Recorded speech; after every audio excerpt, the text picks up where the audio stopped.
So, what kind of science fiction books did you read as a child in the 1960s? So that's what I'm thinking about. How old was I that I can remember what I was reading? So 1968, I was 12. And I know, and that's about middle school. Um, Earlier than that, I can't remember any specific fiction I was reading about space. I do remember in school we used to have these little pamphlets, like every other week you got like a children's digest of the news. There'd always be science articles about space. They'd be featuring all the things that had been happening and the astronauts, any flights that were happening. I know that we watched launches in our classroom. They would bring in a TV if it was a really big event. We'd be watching a liftoff and the countdowns and everything. Even a splashdown would be news. So there was a lot of media. I remember a lot of television about it. And but for reading, I do remember starting to read Ray Bradbury and The Illustrated Man. And from there, trying to think of another one of the Ray Bradbury and Martian Chronicles, maybe? Martian Chronicles. Fahrenheit 451. That one's Right, I read Fahrenheit 451. So I started it kind of, I'd read one and then I'd spin off and hear about another author and read another one. And those stories weren't all in space, but I know the one that has stuck with me since I read it the first time was the story about the the people on the planet Venus where it was raining all the time and that there one was sticks with me one too. day of sunshine, and it actually still haunts me. There are days when it's rainy and I'll actually start thinking about that when we haven't seen the sun for a while. So that was extremely powerful, and it was the whole idea of, people like us were out there on a planet, and what would life be like there? I mean, it was very, very powerful. Um, Name another author besides Ray Bradbury that was writing at the time. There's another huge Isaac guy. Asimov. Isaac Asimov, yeah. Huge. I read a lot of him as well. So again, and a lot of it was kind of scary. Some of it was more about kind of the missiles and the war aspect. I wasn't as interested in those. I liked the social context. What was happening to people out there? Did you find that the fiction reflected the media feeling at all? How was the space race, I guess, projected? Um, Was it at all? it's for me, that's not a real strong feeling. For me, it was more about the fact that it was a reality, that I could really picture that this could be real. So I think that part of it made it seem like it was no longer just imaginary. That it felt very, very real. I think that was part of the appeal of it. It wasn't so disconnected from what could really happen. So that was big. And then the television shows, which were fictionalized, kind of like watched a lot of space television. So there was like Lost in Space. Yeah, there's silly ones, Lost in Space, and My Favorite Martian. But it's still here's an alien who's living among us, or here are people stranded on this planet again. It's like how people are a little bit of the technology, and there's a little bit of some aggression. People are always trying to take over, the planet from the people who are living there. And Star Trek, of course, was the real edgy one because that had all the cool gadgets, but then again, there was always about warring nations or people trying to take things over. So there's definitely a lot of aggression. Peril or aggression involved. Definitely a lot of aggression and taking over that land, because it's always about we're on that planet, who owns it, we need it because it's got resources that you don't have, and that's kind of the whole pioneering thing, take over another world. So what else?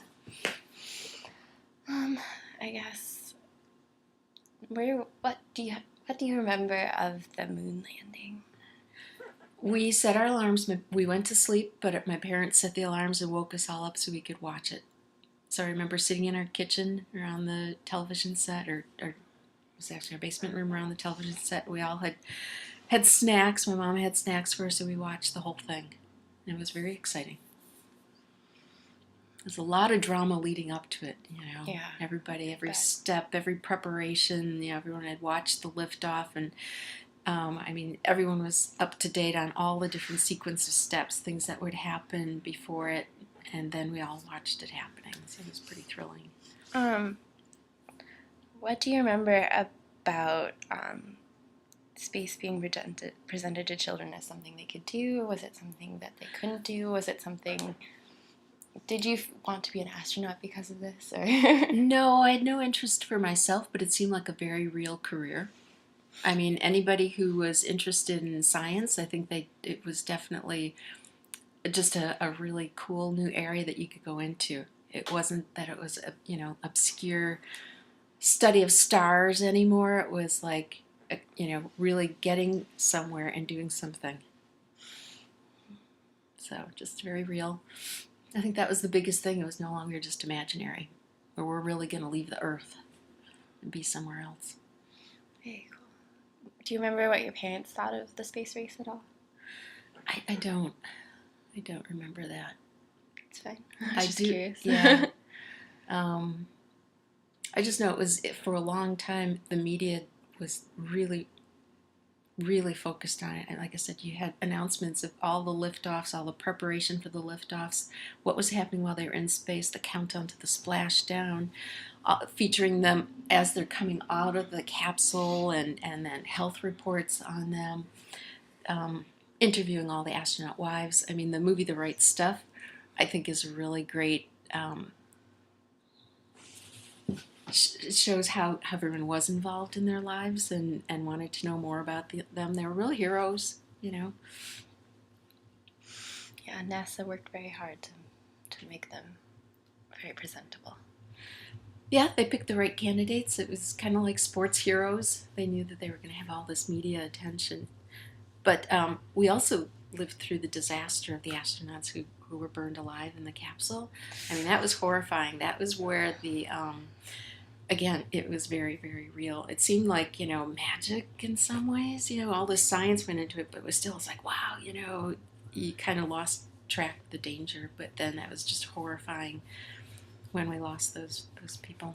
Mm-hmm. And then again with the, this was much later in the 80s, but we had the space shuttle that burned up.